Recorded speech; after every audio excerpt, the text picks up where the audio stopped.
Previously, workflow email actions were limited to contact type workflows. However, this made your work harder when dealing with companies or custom objects. So, we're excited to announce that email actions are now available in company and custom object workflows. Let's learn how to use it.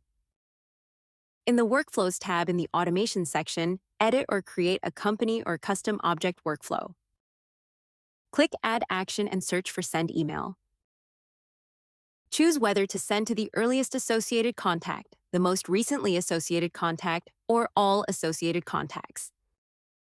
Select the association labels to identify the contacts who should receive the email. This helps you automate emails from company and custom object workflows with easy multi-relationship contact management, simplifying your connection with related contacts without needing workarounds. Use this action to connect effectively with the associated contacts that manage the business or offers you're interacting with, giving your team more time to focus on other details while conversations are managed automatically. We hope you enjoy it.